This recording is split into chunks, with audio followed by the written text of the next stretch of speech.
Là, aujourd'hui, on va essayer de parler de ce qui concerne le kotel. Il y a des gens qui viennent en Israël, en général, de la même façon que l'Avdil et les Favdalot, quelqu'un qui va à Paris, il fait attention d'aller à la Tour Eiffel. Ouais. Là, les gens, ils font attention d'aller dans les endroits saints, au kotel, la tombe de Rabbi Shimon Bar Yochai. Ils font attention d'aller au mikvé du Harizal. Il y a des points comme ça qui sont très importants, même pour quelqu'un qui n'est pas forcément très religieux. Le kotel, je crois que c'est le lieu, ou le deuxième lieu, je crois que c'est le lieu au monde qui est le plus visité dans l'année du monde entier. Un des lieux qui est vraiment de toutes les religions. Comme on dit dans le Teilim, le matin, dans la Gdama, dans l'introduction de la prière, on dit parce que ta maison est une maison de prière pour tous les peuples. Et c'est ce qu'on voit vraiment. Le kotel, c'est vraiment des Chinois, des Noirs, des Arabes, des Juifs, des Hindous, toutes les religions, ils viennent y prier. Qu'est-ce qu'il y a dans le kotel? Qu'est-ce qu'il y a de spécial? Le kotel, c'est un endroit qui est, en vérité, c'est quoi ce kotel? C'est quoi ce kotel? Ce kotel, la traduction de kotel en hébreu, c'est un mur. Il y a des gens, des fois, ils disent, parle au mur, je vais voir s'il va te répondre. Là, il y a des gens, ils viennent, ils mettent des papiers dans le mur, ils parlent au mur. Mais il y a quelque chose de spécial dans ce mur-là. Ce mur-là, déjà, qu'est-ce qu'il représente? Derrière ce mur-là, il y avait le Beth Amikdash. En vérité, ce mur-là, il représente les murailles du Beth Amikdash. Étant donné qu'aujourd'hui, on n'a plus de Beth Amikdash, on appelle le Kotel Amaharavi, le mur de l'ouest. Ce Kotel-là, c'est l'endroit le plus proche du Kodesh HaKodashim, du Saint des Saints. C'est où il y avait le Kohen Gadol qui rentrait une fois dans l'année, à Yom Kippour. Et c'est comme ça qu'il demandait pardon, qu'on demandait pardon à Kadosh Baruch Hu. Il faisait Ektoret, il avait de rentrer là-bas une fois. Et si le Kohen, il avait une mauvaise pensée, ou une pensée, même sans mauvaise pensée, il pensait à autre chose de ce qu'il devait penser à l'intérieur, Chazvé Shalom, il mourait. Il avait une chaîne et des clochettes accrochées à ses jambes. Et si Chazvé Shalom tombait, personne ne pouvait rentrer. Comment on le sortait? On le tirait. Bientôt, on va voir ça dans Yom Kippour. Bezrat Hashem. Donc là-bas, maintenant, nous, quand on vient prier, on s'approche de l'endroit le plus saint du monde. Le Kodesh HaKodashim, le plus saint du monde. Là-bas, il y a ce qu'on appelle Even Ashtia. C'est quoi Even Ashtia? C'est la pierre d'où Akadosh Baruch Hu, il a commencé le monde. Ok? Donc on vient, on prie là-bas, on demande à Akadosh Baruch Hu. C'est comme si on pouvait dire, on va le traduire dans notre langage à nous de tous les jours. Tu as par exemple un immeuble ou une série d'immeubles dans une rue. Chaque immeuble, chaque appartement, il a une tuyauterie. Cette tuyauterie, elle se vide dans la tuyauterie centrale de l'immeuble. Et jusqu'à que ça va jusqu'à la tuyauterie de tous les immeubles. Alors ça, c'est l'Avdil et les Favdalot, c'est les égouts. Mais la même chose, tu as besoin de faire venir de l'eau pure. Tu as le fleuve, il y a le grand tuyau qui fait venir du fleuve, et après, il se divise en plein de petits tuyaux. Le fleuve, c'est la source. C'est là-bas tout part.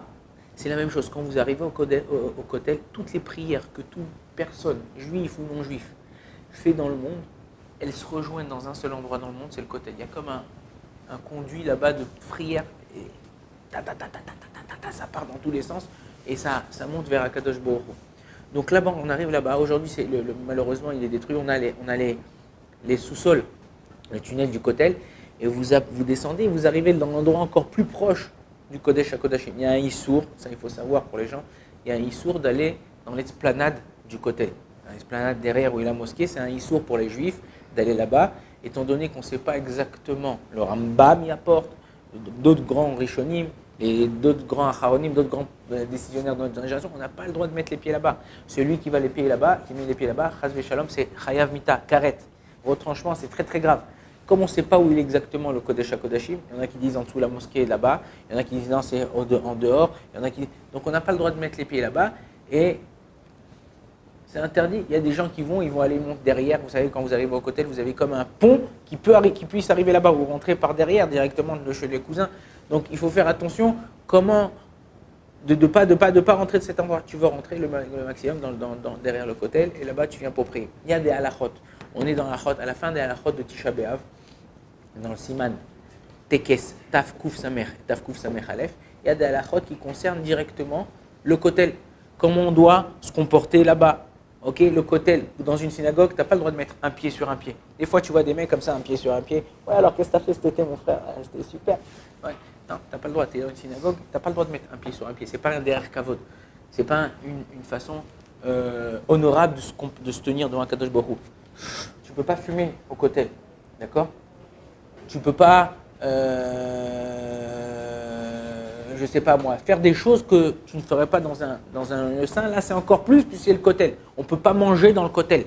Ok? On ne peut pas manger dans le kotel. On ne peut pas parler de choses vaines quand on est devant le kotel. C'est comme une synagogue. Toutes les lois de la synagogue, ok, ils sont appliqués sur le kotel. Il faut faire attention de la façon dont on parle, dont on se comporte. Donc tu ne peux pas parler au téléphone. Il y a des gens, un truc, attends, viens, je te fais un selfie devant le kotel, mon frère. Vas-y, un truc, vas-y, mais je mets le téléphone à côté du kotel.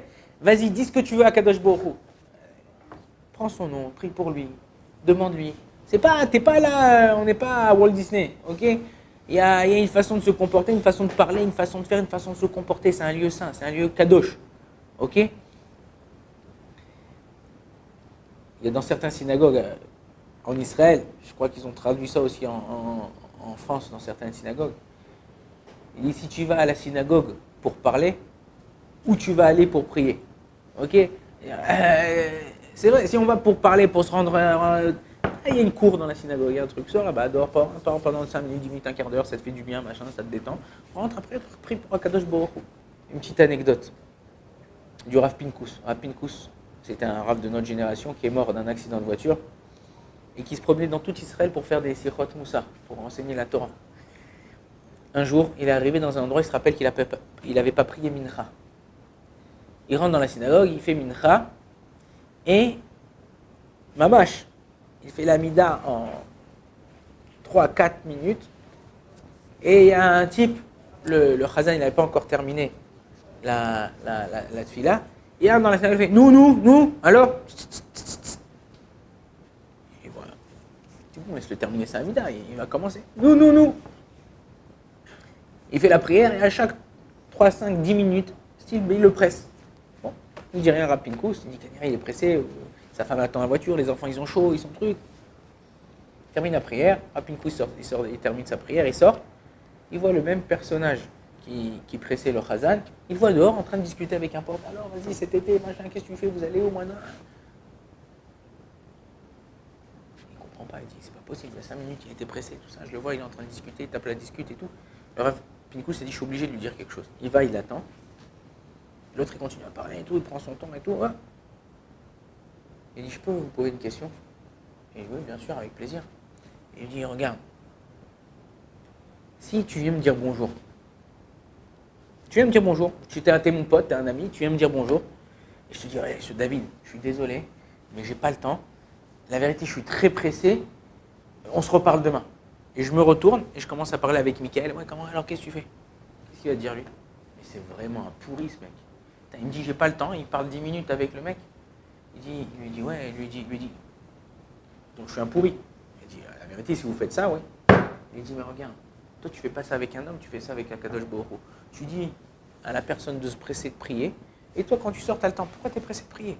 Prier, c'est la connexion optimale. Vous savez, dans la Wi-Fi, il y a des barres, ouais. Quand tu arrives à la 5e barre, tu es au top. Ouais, ça a été meilleure connexion, tout passe vite et tout ça. Tu peux faire des téléchargements, tu peux faire des mises à jour, des machins et tout. Ouais.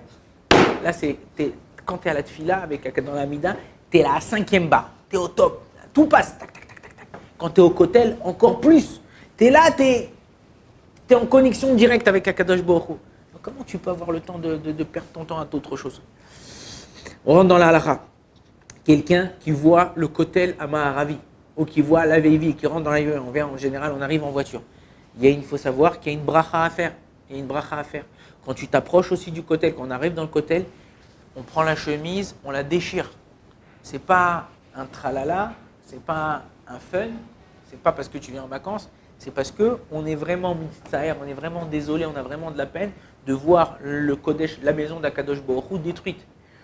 Donc quelqu'un qui voit le kotel plus de tous les 30 jours, c'est-à-dire moins de 30 jours, on ne le fait pas. Plus de les 30 jours, on doit dire Bet Kotchenu Vetifartenu Asher Ilalucha Avotenu et on déchire un téphar. Un téphar, c'est 10 cm dans la chemise.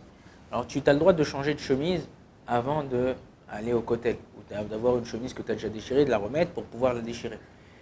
Il y en a qui disent, ouais, mais tu sais quoi, je te donne ma chemise. C'est quoi ma chemise qui est sur moi, je te la donne. C'est plus à moi, c'est à toi. Donc, il y a une loi dans le Shulchan Aruch, quand tu as emprunté une chemise à quelqu'un, hein, que tu n'as pas le droit de la déchirer, même si quand tu vas voir, Chas Shalom, quelqu'un il a perdu son père, il était en t-shirt, on l'appelle, on dit voilà, ton père il est malade, tout ça, tout, prête-moi ta chemise, clac, tu vas, tu cours, tu arrives à l'hôpital, mais non, lo alenu, lo alechem, vous apprenez que le papa il est mort. Vous n'avez pas le droit de déchirer la chemise, c'est pas à vous, le Shulchan Aruch, dans les Chot Avelut.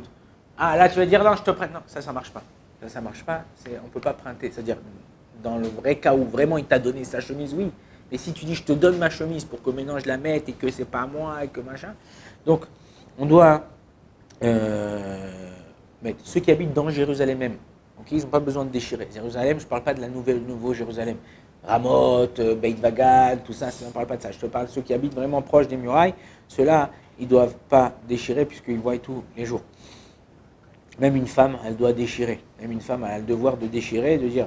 Et la phrase Beit Koshenu. Si vous trouvez pas, si vous n'avez pas cette phrase-là, vous prenez le Mishnah Berurah Chelek Vav dans le Siman Tav Kuf Samer, Tav Kuf Samer Aleph, dans 560, 561 là-bas.